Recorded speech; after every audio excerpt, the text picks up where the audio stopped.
پورا دین ہے جس کے اندر نماز بھی آتی ہے، روزہ بھی آتا ہے، معاملات بھی آتے ہیں، زکوٰۃ بھی آتا ہے، ہمسایوں کے حق بھی آتے ہیں، گلی کی صفائی بھی آتی ہے۔ تمہارے گھر سے اٹھنے والی شور کی آوازوں سے ہمسایہ تنگ ہے تو پھر بھی تم دین نہیں سمجھے۔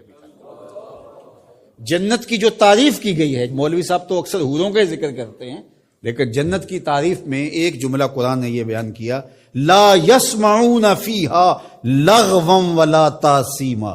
جنت ایسا خوبصورت مقام ہوگا جہاں آپ کو ایسی آواز سننے کو نہیں ملے گی جو تم سننا نہیں چاہتے۔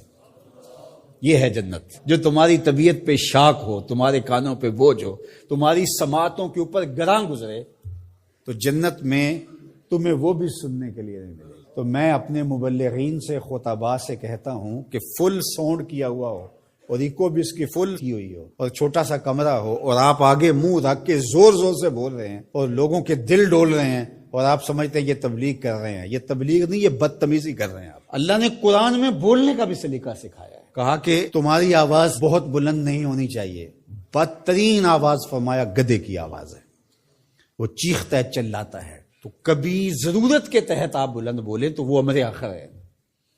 آپ نے دور تک لوگ ہیں اور آواز دینی ہے، یا جنگوں کے اندر رجز پڑے جاتے تھے، وہ ایک الگ بات ہے، لیکن عمومی طور آپ جب لوگوں سے ہم کلام ہو رہے ہوں تو آپ کی آواز لوگوں کے کانوں پہ شاک نہ گزرے، اذیت نہ گزرے۔ بعض اوقات خطیب حضرات جب چپ ہوتے ہیں تو ایسے جیسے سکون مل رہا ہوتا ہے، اور جب بول رہے ہوتے ہیں جس طرح قیامت توڑ رہے ہیں۔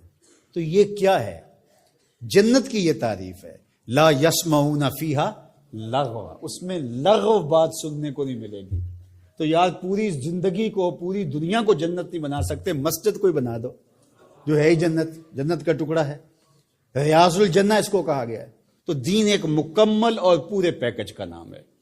تو ہم نے کسی نے ایک پہلو کو لے لیا، کسی نے دوسرے پہلو کو لے لیا، کسی نے لباس کو دین سمجھ لیا اور کسی نے جو ہے وہ کسی اور چیز کو، کوئی حقوق العباد پہ رک گیا اور اس نے حقوق اللہ کی نفی کر دی۔ یہ بات ذہن میں رکھیے، حقوق اللہ حقوق العباد سے فائق ہیں۔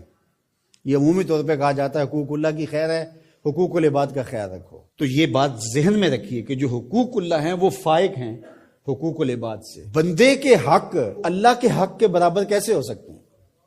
لیکن جو زور دیا گیا ہے وہ اس لیے دیا گیا ہے کہ اللہ تو کریم ہے، معاف کر دے گا، تو بندہ معاف نہیں کرے گا، اس لیے کہا کہ ذرا اس سے یہی معاف کروا لو، یہ معاف کرے گا تو کام بنے گا، اور وہ تو کریم ہے تو وہ معاف کر دے گا۔ تو اس کا یہ مطلب نہیں نکلتا کہ اس کے حق کوئی کمزور ہے، اس کے حق بندے سے فائق ہے، اوپر ہے۔ تو اس لیے یہ بات ذہن میں رکھیے کہ دین ایک مکمل، کامل، اکمل اور پورا پیکج ہے جس کے اندر سارے پہلو پائے جاتے ہیں، اور ہم ایک پہلو کو بعض اوقات لے لیتے ہیں اور ایک پہلو کو نظر انداز کر دیتے ہیں۔ اسی طرح دین کا کام کرنے والے بھی، ایک تنظیم ایک پہلو کو اجاگر کر رہی ہے، دوسرے کو چھوڑ رہی ہے، دوسری ایک کو اجاگر کر رہی ہے، دوسرے کو چھوڑ رہی ہے۔ تو ایسا نہیں ہے۔ ہاں، کسی بندے کی مہارت کسی ایک شعبے میں ہو تو ظاہر ہے وہ شعبے کے اندر کام کرے تو وہ ایک الگ بات ہے، لیکن وہ باقیوں کی نفی کر رہا ہے اور جو وہ کر رہا ہے اس کو کہتا ہے کہ اس کے علاوہ دین ہی نہیں ہے، تو وہ دین کو سمجھا ہی نہیں ہے۔ تو دین جو ہے وہ پورے